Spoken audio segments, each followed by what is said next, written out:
وبركاته.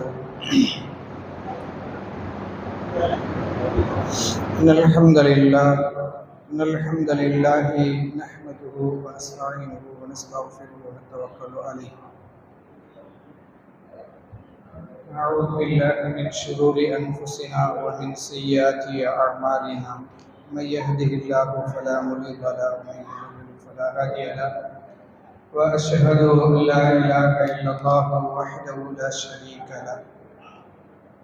أما بعد فقد قال الله تعالى في القرآن العظيم: أعوذ بالله من الشيطان الرجيم. بسم الله الرحمن الرحيم.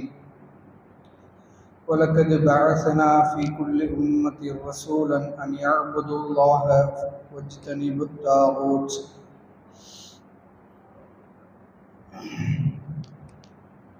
அனைத்து புகழும் புகழ்ச்சியும் அகிலங்களின் அதிபதியான அல்லாஹ் ஜல்ல ஷானஹு தஆலா ஒருவனுக்கு மட்டுமே உரித்தாக்கி, இந்த புனிதமிகு ரமலானுடைய இரவுகளில் புண்ணியமான காரியங்களை தேட வேண்டும் என்ற நற்சிந்தனையோடு அல்லாஹ்வுடைய ஆலயத்தில் ஒன்று குழுந்திருக்கிற நம் அனைவரின் மீதும் என்றென்றும் அல்லாஹ்வுடைய சாந்தியும் சமாதானமும் நிகழ வேண்டும் என்று பிரார்த்தித்து இந்த உரையினை துவங்குகிறேன். கண்ணியத்திற்குரிய எல்லாம் அல்ல அல்லாஹ் ஜல்ல ஷானஹு தஆலாவின் நல்லடியார்களே, சரியான கொள்கையும் அதற்கு முரணானவைகளும் என்ற தலைப்பின் கீழாக இமாம் பின் பாஸ் ரஹிமஹுல்லாஹ் அவர்கள் தொகுத்து கொடுத்த புத்தகத்தின் அடிப்படையில் நாம் ஒவ்வொரு தலைப்பின் கீழாக ஒவ்வொரு பாடமாக அறிந்து வருகிறோம். அந்த வரிசையில் நேற்றைய தினம் மக்சூதுல் ஹல்க், படைப்பு நோக்கம், நாம் படைக்கப்பட்டதனுடைய நோக்கம் என்ன என்பதை குரானிய ஆதாரங்களின் அடிப்படையில் அறிந்திருக்கிறோம். அடுத்ததாக இமாம் அவர்கள் மக்சூது ருசுலு பில் கிதாப், தூதர்கள் வேதம் கொண்டு வந்ததற்கான நோக்கம் என்ன என்பதை தெளிவுபடுத்துகிறார்கள். இது ரொம்ப முக்கியமான ஒரு தலைப்பும் கூட. சமீப காலங்களில் ஒரு பெரிய குழப்பங்கள் முஸ்லிம் உம்மாவுக்கு இடையில் பரவலாக பரப்பப்பட்டிருக்கிறது. அதற்கு மறுப்பாகவும் அதே நேரத்தில் நபிமார்கள் வேதங்களை கொண்டு வந்து சேர்த்தது எதற்காக என்பதையும் இவர்கள் திருமறை குரானிலிருந்து தெளிவுபடுத்துகிறார்கள். இதில் 3 நோக்கங்களை சொல்கிறார்கள். ஒன்று, அல்லாஹ்வை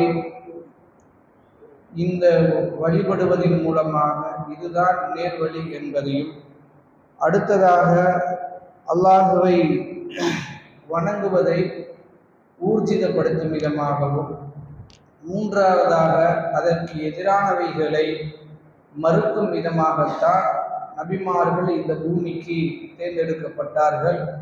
அவர்களுக்கு வேதங்களும் வழங்கப்பட்டது. ஒன்று தௌஹீத் பண்ணுவதற்கு, இன்னொன்று அந்த தௌஹீதின் அடிப்படையில் இபாதத்துகள் செய்வதற்கு, மூன்றாவது அந்த இபாதத்துகளில் வேறு எவருக்கும் செய்யாமல் தவிர்ப்பதற்கு. இந்த 3 அடிப்படைகளை நோக்கமாக கொண்டுதான் எல்லா நபிமார்களுமே இந்த பூமிக்குள்ள பணியாற்றினார்கள் என்று அவர்கள் சொல்லிவிட்டு அதற்குரிய ஆதாரங்களை நிறுவுகிறார்கள். முதலாவது ஆதாரமாக சூரா நஹல் 16வது அத்தியாயத்தினுடைய 38வது வசனம், வலக்கது பஅஸனா ஃபீ குல்லி உம்மத்தின் ரசூலன் அன் யஅ்புதுல்லாஹ வஜ்தனிபுத் தாகூத். நாம் ஒவ்வொரு சமுதாயத்திற்கும் நபிமார்களை அனுப்பினோம். எதற்காக என்றால் அல்லாஹ்வை மட்டும் வணங்க வேண்டும். வஜ்தனிபுத் தாகூத், தாகூத்துகளை அவர்கள் தவிர்த்து கொள்ள வேண்டும் என்பதற்காக. நபிமார்கள் வந்ததனுடைய முதல் நோக்கம் அல்லாஹ்வை வணங்க வைப்பதற்கும், இன்னொன்று தாகூத்துகளை தவிர்ப்பதற்கும். தாகூத் என்றால் அல்லாஹ் அல்லாத வழங்கப்படுகிற அத்தனையும் குறிக்கும். தாகூத்துக்கு என்ன மீனிங் என்பது ஒரே ஒரு பெரும்பெரு புத்தகங்களை எழுதியிருக்கிறார்கள். அதில் நமக்கு ஒரே வரியில் விளங்கிக் கொள்ள வேண்டுமானால் அல்லாஹ் அல்லாத வழங்கப்படுகிற அத்தனைக்கு பேரும் தாகூத். ஈஸியாக புரிஞ்சுக்கிற வேண்டியதான். இதில் தான் இதெல்லாம் வந்துடும். இப்போ நம்ம தர்காவெல்லாம் பேர் சொல்லிட்டு இருக்கிற தாகூத்துக்கு போயிட்டே இருக்கணும். ஏனென்றால் அதுல ஒன்று. அதனால தாகூத்துகளை தவிர்ப்பதற்காக என்று சொல்வார்கள். அடுத்து இன்னொரு வசனத்தை கொண்டு வருவார்கள். வமா அர்சல்னா மின் கப்லிக மின் ரசூலின், உனக்கு முன்னால் இருந்த நபிமார்களை நாம் அனுப்பினோம். இல்லா நூஹி, அவர்களுக்கு வகி அறிவித்தே தவிர. என்ன வகி அறிவித்தார்? அன்னஹு லா இலாஹ இல்லா அன ஃபஅபுதுனி, என்னை தவிர வணக்கத்துக்குரியவன் வேறு யாருமே இல்லை. ஃபஅபுதுனி, என்னையே வணங்குங்கள். இதுதான் நபிமார்களுடைய அடிப்படையில். இந்த அடிப்படையில் கொண்டு வந்ததனுடைய விளைவு இனியும் நபி ஸல்லல்லாஹு அலைஹி வஸல்லத்தை அல்லாஹ் முன்னிறுத்தி சொல்லுகிறான். அலிஃப் லாம் ரா, அலிஃப் லாம் ரா கிதாபுன் உஹிக்மத் ஆயாத்துஹு சும்ம ஃபுஸ்ஸிலத் மின் லதுன் ஹகீமின் கபீர் அல்லா தஅபுது இல்லல்லாஹ் இன்னனி லக்கும் மின்ஹு நதீரு வ பஷீர். ரசூலுல்லாஹ்வுடைய அந்த பணியின் சுருக்கத்தை அல்லாஹ் சொல்றான். 23 ஆண்டு காலகட்டம் அவர்கள் என்ன பணி செய்ய வேண்டும் என்று அல்லாஹ் நாடுகிறான் என்றால், கிதாபுன் முஹக்கமத் ஆயாத்துஹு, இந்த வேதம் சட்டம் இயற்றப்பட்ட வேதங்களாக வந்து சேர்ந்திருக்கிறது. அது மட்டும் மில்லதுன் ஹகீமின் கபீர், மிக நுட்பமா அறிந்தவனும் ஞானமிக்கவனுமானால் இது தெளிவுபடுத்தப்படுகிறது. என்ன? அல்லாஹ் தஅபுது இல்லல்லாஹ், அல்லாஹுவை தவிர நீங்கள் யாரையும் வணங்காது இருக்க வேண்டும். இன்னனி லக்கும் மின்ஹு நதீரு வ பஷீர், உங்களுக்கு நான் எச்சரிக்கை செய்பவனும் நற்செய்தி கூறுபவனாகவும் வந்திருக்கிறேன் என்று தெளிவுபடுத்தப்பட்ட வேதம் இது. ரசூலுல்லாஹ்வுடைய பணி இதுதான் என்று அல்லாஹ் தெளிவுபடுத்துகிறார். இந்த ஒட்டுமொத்த 3 வசனங்களிலிருந்தும் 2 செய்திகள் நமக்கு தெளிவாக விளக்குகிறது. ஒன்று, அல்லாஹ்வை மட்டுமே வணங்க வேண்டும் என்ற தௌஹீது கொள்கை. அந்த வணக்கங்கள் யார் மூலமாக நமக்கு காட்டப்பட்டிருக்க வேண்டும் என்ற செய்தி. முதலாவது, தௌஹீது பண்ணுவதோடு நிற்கிறது இல்லை, அது உள்ளம் சார்ந்த விஷயம். அதுல நம்பிக்கை கொண்டா மட்டும் போதாது. அதானே, நம்ம அல்லாஹ்வை வணங்குறோம் என்று ஈமான் கொண்டுட்டோம், அதோட நின்றா போதுமா? அடுத்த ஸ்டெப்புக்கு போகணும். அந்த வணக்கத்தை செய்யணும். அந்த வணக்கத்தை எப்படி செய்வது? யார் நமக்கு அதற்கு வழிகாட்டுவார்? அல்லாஹ் இங்க நமக்கு நேரடியா வழிகாட்ட மாட்டார். மாறாக இந்த வேதத்தின் மூலமாக தூதர்களுக்கு சொல்லுவான். தூதர்கள் சொல்லுவார்கள், இதே மாதிரி வணங்குங்கள், இந்த வணக்கத்தை இப்படி செய்யுங்க அப்படின்னு நமக்கு சொல்லிக் கொடுப்பாங்க. அப்படி சொல்லிக் கொடுக்க இறுதியாக வந்தவர்கள் தான் நபி ஸல்லல்லாஹு அலைஹி வஸல்லம். எல்லா வணக்கங்களையுமே செய்து காட்டி நடைமுறைப்படுத்திவிட்டு போனவர்கள் பெருமானார் ஸல்லல்லாஹு அலைஹி வஸல்லம். அதற்கு முன்னால் இருந்த அத்தனை ஷரியத்து சட்டங்களை மாடிஃபை பண்ணி எல்லாத்தையுமே அல்லாஹ் அவர்கள் மூலமாக எல்லாத்தையுமே நசஹ் பண்ணிட்டான், நீக்கிட்டான். நசஹ்னா நீக்கிறது, அல்லாஹ் நீக்கிட்டான். இப்ப எல்லா நபிமார்களுடைய கவுமுகள் இருந்தாலும், அவர் நபிமாருடைய வாரிசு என்று நேரடியாக தெரிந்தாலும், அவர்களுக்குரிய ஒரே பொறுப்பு, கடமை எது என்றால், இந்த திருமறை குர்ஆனை நம்பி ரசூல் ஸல்லல்லாஹு அலைஹி வஸல்லம் அவர்களை ஏற்று அல்லாஹ்வை வணங்கணும். யார் சொன்ன மாதிரி? ரசூலுல்லாஹ் சொன்ன மாதிரி வணங்கணும்.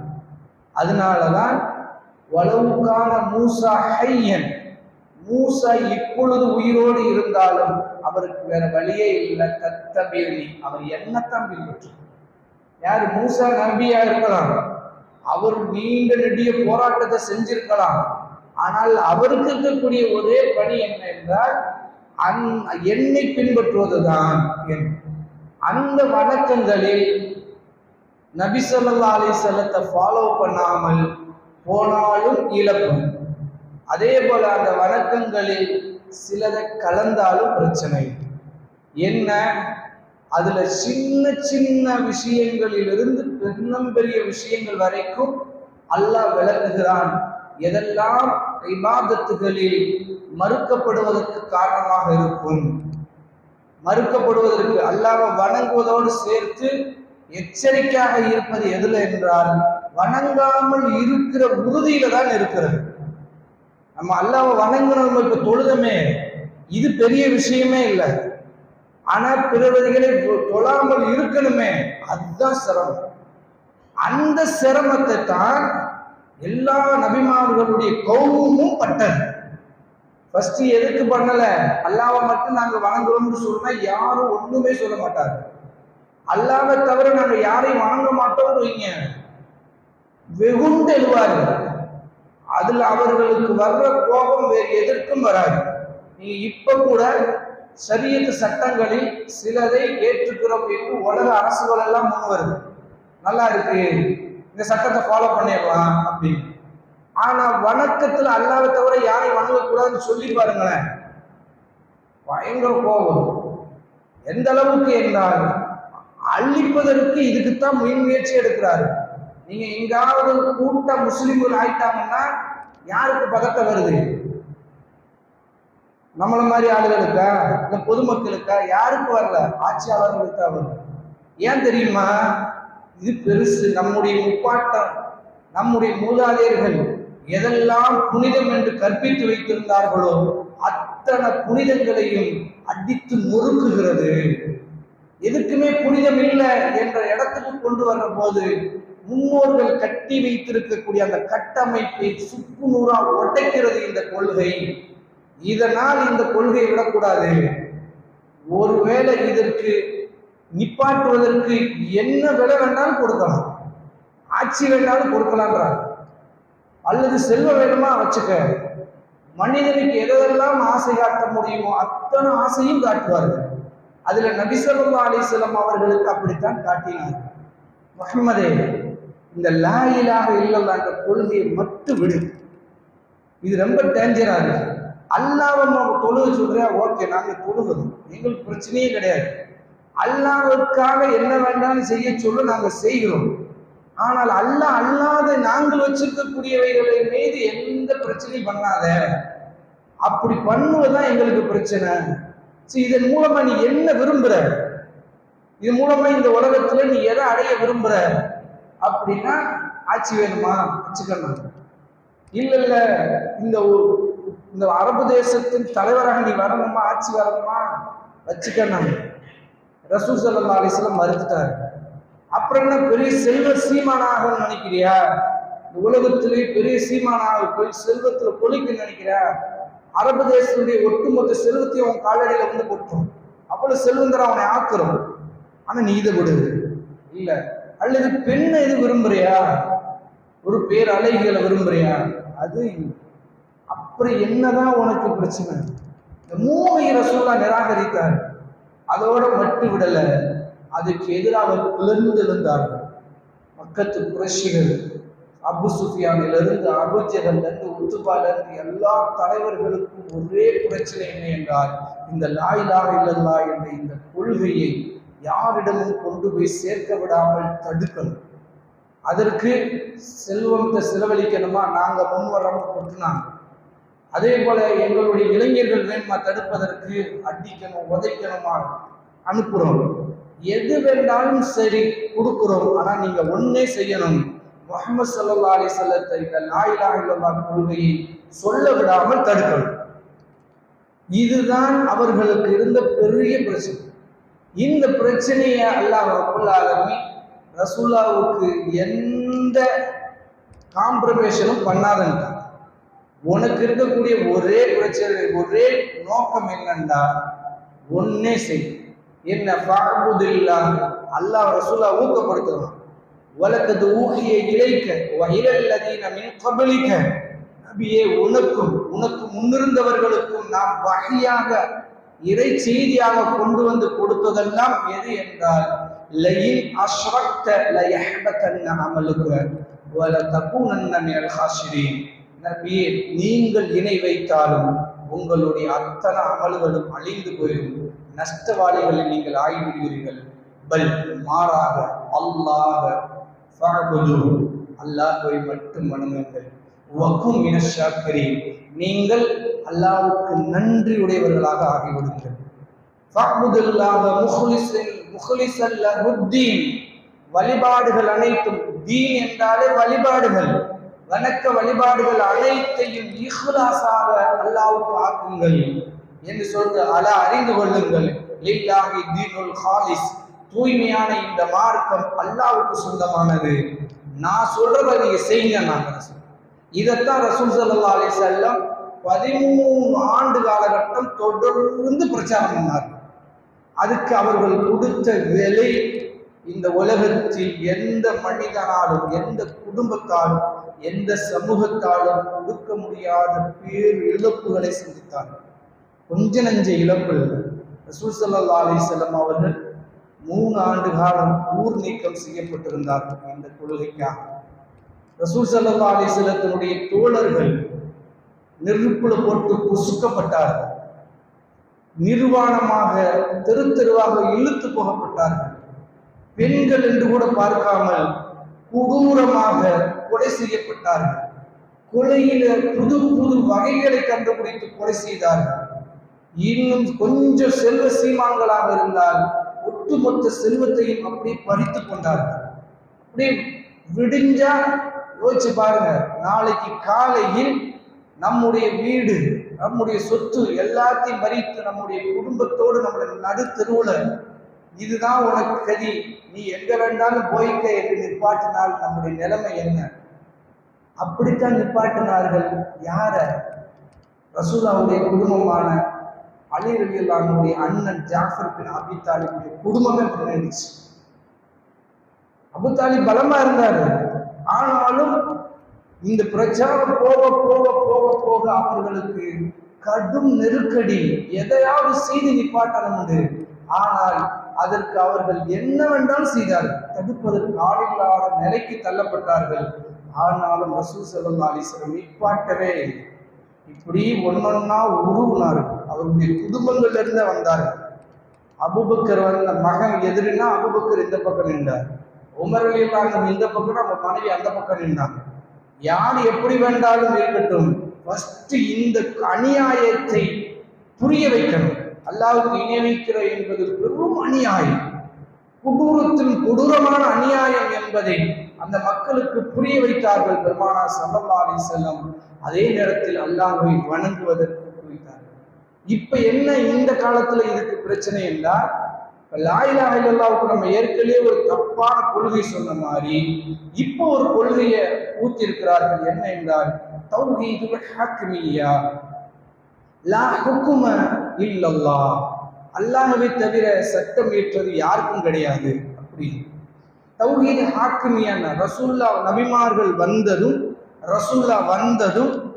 ஆட்சியை உருவாக்குவதற்கு தான். எதுக்கு? ஆட்சியை உருவாக்குவதற்கு தான் வந்தார்கள். இந்த கொள்கை எங்கெங்கெல்லாம் பரவி இருக்கு. இந்த கொள்கையை ஃபர்ஸ்ட் சொன்னது யாரு? நம்ம இந்தியாவில் மகாராஷ்டிரத்தை சேர்ந்து பிறந்து வளர்ந்து பாகிஸ்தான் பிரிவினைக்கு பின்னால் பாகிஸ்தானுக்கு போய் சேர்ந்த, அங்கேயே மௌத்தான மௌலானா மௌதூதி ரஹிமஹுல்லாஹ் அவர்கள் தான் இந்த கொள்கையை சொன்னார்கள். ஃபர்ஸ்ட் இறைவனுக்கு அதிகாரம் இல்லாத இறைவன் இருந்து புரோஜனமே இல்லைன்றார்கள். சரியான வாதம், கரெக்ட் தானே? சட்டம் இயற்றுகிறவன் அதிகாரம் உள்ளவன் அல்லாஹ். ஆனால் எந்த அதிகாரமும் இல்லாத ஒரு இறைவனை வணங்கி என்ன புண்ணியம்? அதனால அல்லாஹ் அதிகாரம் உள்ளவனை கொண்டு வரணும். அல்லாஹ்வுடைய அதிகாரத்தை மீட்டெடுக்கிறது தான் முஸ்லிம்களுடைய முதல் கடமை. அதில் குறிப்பாக தௌஹீதே அதுதான். தௌஹீதுல் ஹக்மிய்யா என்ற ஒரு 4வது கொள்கையை உருவாக்கினார். அதனுடைய இன்னொரு மாற்றாக இது அரபு, இந்தியா, பாகிஸ்தான், பங்களாதேஷ், அஜமி நாடுகளில் பரவுச்சு. இன்னைக்கு அந்த அமைப்புக்கு பேர் என்ன? கரெக்டா சொல்லுங்க. அவர் உருவாக்குற அமைப்புக்கு பேர் என்ன? ஜமாத்தே இஸ்லாமி. அவர் உருவாக்குற அமைப்பு ஜமாத்தே இஸ்லாம், இஸ்லாமிய கூட்டமைப்புன்னு உருவாக்குனார். அவர் பிரிஞ்சு போன உடனே, பாகிஸ்தான் போன உடனே அந்த அமைப்பு இந்தியாவில் இன்னொரு பேர் வச்சுக்கிருச்சு. என்ன பேரு? ஜமாத்தே இஸ்லாம் ஹிந்த், இந்தியா இஸ்லாமிய கூட்டமைப்புன்னு வச்சிருக்காங்க. அங்க பாகிஸ்தான், இங்க பங்களாதேஷ்னு போயிட்டாங்க. இது இப்படி இங்கே நினைச்சாங்கன்னா அரபு தேசங்கள்லாம் பரவிச்சு. அரபு தேசங்கள்ல இதை பெருசா கொண்டு போனவர்கள் இஹ்வானுல் முஸ்லிமீன். யாரு? இஹ்வானுல் முஸ்லிமீன் என்று சொல்லுகிற ஹசன் அல் பன்னா உருவாக்கினார். அதுல சையது குத்துப் ஒரு புத்தகமே எழுதியிருக்கிறார். எந்த அளவுக்கு என்றால் தௌஹீத் என்றாலே ஹாக்கிமியத்து தான் முதல் அப்படின்னு, சட்டம் அதிகாரத்தை கைப்பற்றுவதுதான். இந்த கொள்கை நாசகாரம் இது எங்கிருந்து வந்துச்சுன்னா, மூல விதை எங்கிருந்து வருது? கரெக்டா சொல்லுங்க, எங்க இருந்து வரும்? ஈரான்ல இருந்து வரும், ஷியாக்கள் இருந்து. ஷியாக்கள் தான் இதை பெருசா வச்சிருக்கிறாங்க இன்ன வரைக்கும். இதனுடைய சிந்தனை தான் இன்னைக்கு அரபு தேசங்கள்ல கொஞ்ச நெஞ்ச இழப்பை சந்திக்கல. சுபஹானல்லாஹ், பல லட்சக்கணக்கான உயிர்களை காவு வாங்கிடுச்சு இந்த ஒரு கொள்கையினாலே. சிரியாவில் நடந்த யுத்தம் இருக்குத்தான். சிரியாவில் நடந்துச்ச யுத்தம் எத்தனை லட்சம் பேர் கொல்லப்பட்டாங்க? 6 லட்சம் பேர். எதுவுமே தெரியாது நமக்கு. 45,000 பேர் தான் கசாவில் செத்தது தெரியும்.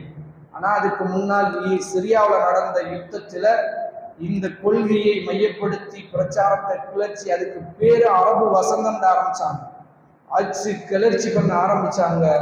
அல்லாஹ்வுடைய பெரிய பிரச்சனை, அவன் அடக்குமுறை ஏவிட்டான். அஹ்லுஸ் சுன்னத் வல் ஜமாத்தினர்களை இந்த கொள்கைக்குள்ள கொண்டு வந்து விட்டதனுடைய விளைவு கொத்து கொத்தா கொண்டு குவிச்சான். நீ அந்த வீடியோவெல்லாம் பார்க்கவே முடியாது. கசாவில் நடந்ததெல்லாம் ஏன் இப்போ உலக நாடுகளில் பேச முடியல முஸ்லிம் ஆட்சியாளர்களால் என்றால், இவங்க அந்த நிலைக்கு ஆளானார்கள்.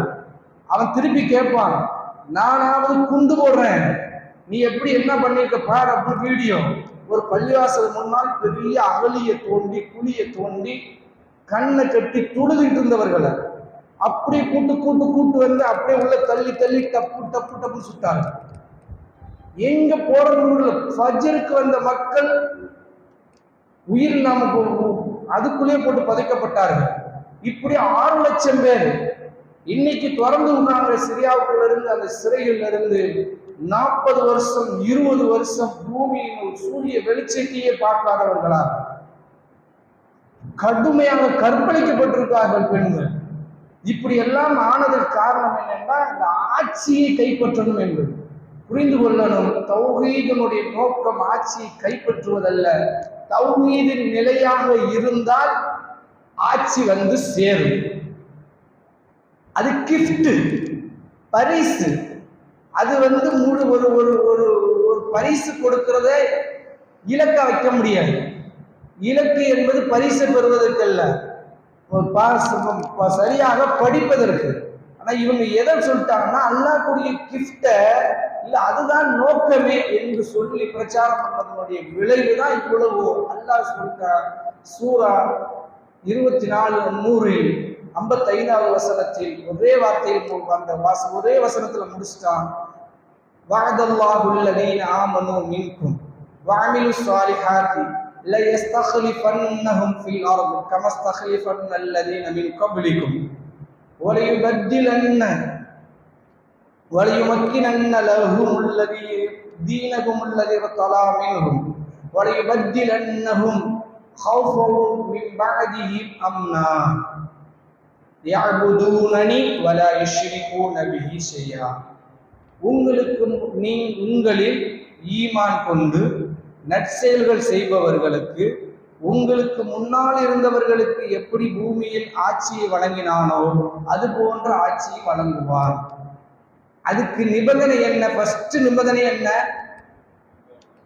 நீ ஈமான் கொள்ளணும். நீ ஈமான் கொண்டு தெளிவாக நிக்கணும் தௌஹீதில். அதுக்குரிய இழப்புகளுக்கெல்லாம் நீ ஈடு கொடுத்து முகம் கொடுக்கணும். அந்த இழப்புகளை ரசூலுல்லாஹ் எப்படி தாக்கு பிடித்தார்கள்? கொஞ்ச நெஞ்சமா தாக்கு பிடித்தார்கள்.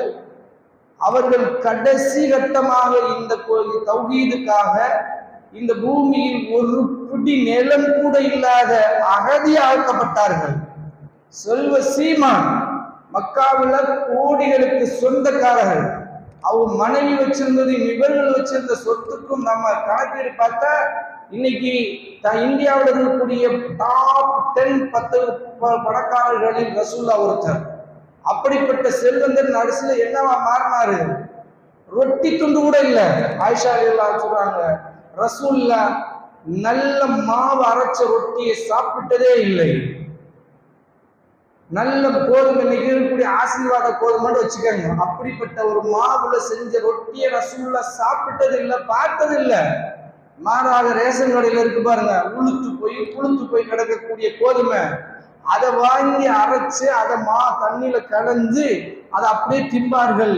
தொண்டையில அதனுடைய உமிழ்வெல்லாம் சிக்கி திணறும். அப்படிப்பட்ட நிலைக்கு ரசூல் ஆனார்கள். அவர்கள் மட்டும் ஆனார்கள், சஹாபாக்களும் ஆனார்கள். அப்புறம் தான் எல்லாம் ஆட்சியே கொடுத்தோம். அப்படியே இன்னைக்கு நீங்க ஆட்சி விட்டாலும் அதை புடுங்க வந்தா தாக்கு பிடிக்க முடியுமா? இன்னைக்கு இவங்க இப்படி சொன்னவங்க ஜமாத் இஸ்லாமிய ஆட்சியை பிடிச்சால் தக்க வைக்க முடியுமா? இன்னைக்கு ரசூல்ல தக்க வச்ச மாதிரி தக்க வைக்க முடியுமா? வந்தா ஒட்டுமொத்த படையில் திரண்டு ரசூல்லா எந்த அளவுக்கு என்றால் ஒரு மாத காலம் சாப்பிடாமல் யுத்தம் செய்து கடைசி கட்டத்துல தான் நல்லா தீர்ப்பு வழங்கினான். இனிமேல் நாம படையெடுத்து போவோம், அவர்கள் வரமாட்டார்கள். அந்த நிலைக்கு ஆளாக்கணும். கடைசி கட்டத்துக்கு அவ்வளவு 13+ இது என்று ஆனதுக்கு பின்னால்தான் ஹாக்கிமியத்து என்ற அந்த ஹுக்கும் நமக்கு கிடைச்சு. இன்னும் சொல்ல போனால் கிடைச்ச ஹுக்குமே பயன்படுத்த முடியாத அல்லது செயல்படுத்துவதற்கு திராணியற்று போய் கிடக்கிறோம். நம்ம அல்லாஹ்வுடைய சட்டம் வெறுமனமே ஆட்சி அதிகாரத்தில் உட்கார்ந்து கொண்டு தீர்ப்பு வழங்குவதா? அவன் கொடுத்த தொழுகை சட்டம் தானே, அது சரியா நிறைவேற்றுறோமா? அவன் கொடுத்த ஆடை ட்ரெஸ் சட்டம் தானே. கரண்டக்காலுக்கு மேல ஒயிட்டு கட்டுங்கன்னா அது எத்தனை பேர் சோட போயிட்டு இருக்கிறோம்? எத்தனை சட்டங்கள்! இன்னும் சொல்ல போனா இந்தியாவில் போராடி பெற்ற வாரிசுரிமை சட்டத்தை ஃபாலோ பண்ணிட்டோமா? நம்மகிட்ட இருக்குல்ல. மனசுல கை வச்சு இன்னைக்கு நம்ம ஒட்டுமொத்த முஸ்லிம் உம்மாவும் சிந்திக்கணும். நமக்கு வழங்கப்பட்டிருக்கக்கூடிய வாரிசுரிமை சட்டத்தின் பிரகாரம் நம்முடைய சொத்துக்கள் பிரிக்கப்பட்டிருக்கிறதா? பிரிக்கப்பட்டிருக்கா? இல்ல. அல்லாஹ் கொடுத்த சட்டங்களை செயல்படுத்துவதற்கு வாய்ப்பு இருந்தும் செயல்படுத்த முடியாத இவர்களாக இருந்து கொண்டு இல்ல எங்களுக்கு அதிகாரம் தான் வேணும்னு போனீங்கன்னா நீங்க அதிகாரம் வாங்கி என்ன செஞ்சிருவீங்க? ஒன்றும் செஞ்சிட முடியாது. அதனால ரொம்ப கவனமாக, நபிமார்கள் வந்ததனுடைய அசல் நோக்கம் அந்த நோக்கத்தில் வெற்றி பெற்றால் அல்லாஹ் கொடுக்கக்கூடிய கிஃப்ட் அதிகாரம். அந்த அதிகாரத்துக்காக பயணிப்பதல்ல, மாறாக அல்லாஹ்வை வணங்குவது. அதிகாரம் கிடைக்கலாட்டி நம்முடைய அமல்களுக்கு எந்த பாதிப்பும் இல்லை. ஆனால் ஷிர்க் வச்சுட்டா என்ன வந்துடும்? எல்லாம் அழிஞ்சு போயிருமா? நம்முடைய அமல்கள் எல்லாம் நாசமாகிவிடும். குஃப்ர் வச்சுட்டா நாசமாகிவிடும். அதனால் அல்லாஹுவை வணங்குவதை மட்டுமே குறிக்கோளாக கொண்டு செயல்படுவோம். நபிமார்களுடைய நோக்கம் அதுதான். அடுத்து வணக்கங்கள்னா என்ன? அர்த்தம் வணக்கம் வணக்கம் வணக்கம் என்று சொல்றாங்களே, அதுக்கு அர்த்தம் என்ன? அது இஸ்லாம் நபிமார் அல்லாஹ் எப்படி சொல்லிக் கொடுக்குறான், ரசூல்மார்கள் எப்படி சொல்லிக் கொடுத்தார்கள், ரசூல்லா எப்படி சொல்லிக் கொடுத்தார்கள், அந்த வணக்கத்தினுடைய அசல்கள் எவை? கிளைகளை பிடிச்சிட்டு தொங்குறோம். பார்க்கவே கொஞ்சம் கஷ்டமாக இருக்கிறது. கிளைகள் எல்லாம் ஒண்ணுமே கிடையாது. அசல் வணக்கத்துக்குள்ளே நீ நம்ம போகல. அதை எப்படி அறிமுகப்படுத்துகிறார்கள் என்பதை நாளை தினத்திலிருந்து அறிவோம். அல்லாஹ் அதுக்குரிய தௌஃபீக்கை உங்களுக்கும் எனக்கும் தந்து அல்லாஹ்வை நெருங்கக்கூடிய பாக்கியத்தை தருவானாக. வாஹிர் தவானா.